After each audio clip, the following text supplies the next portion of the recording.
welcome to this week's Mortgage Minute with Mitch. So the biggest headline of the week was Queen Elizabeth II passing away.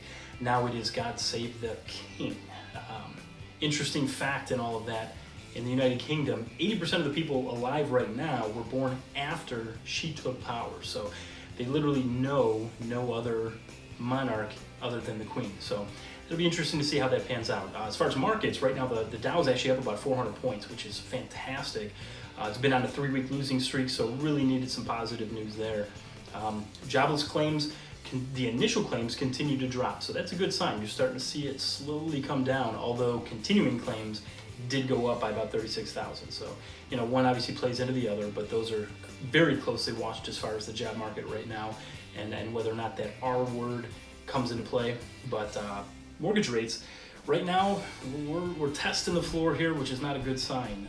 What we're seeing is interest rates are, aside from one weekend earlier this year, they're actually the highest they've been since 2009, before the Fed introduced their whole quantitative easing program. So right now, some good news on the horizon though, the Consumer Price Index, the forecast, which indicates that it's actually dropped, and that's a big measure of inflation. That's something the Fed watches, because the Consumer Price Index really shows the price of goods or the cost of goods and what we're essentially paying for these goods.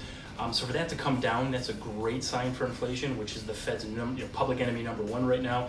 So if we do see Tuesday, when the official report, not just the forecast, comes out, if it doesn't mirror what we're seeing, then we should see a little bit of a break as far as what we've been watching mortgage rates do.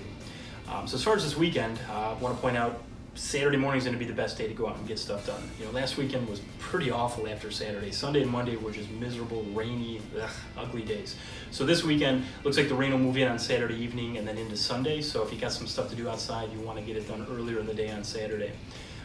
You have the Buckeyes on at noon, so they're playing Arkansas State. I think they're 44.5-point favorites, so it should be a nail biter. They just squeaked by Notre Dame last week. They came alive in the fourth quarter and made it work. So the Guardians are just holding on.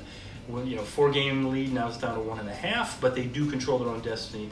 They play the Twins 8 times this month, so the Twins, who are in second place, they're going to make or break this season here in the stretch. So we'll see what the Guardians can do. And then the Browns, we finally have football back 1 o'clock on Sunday.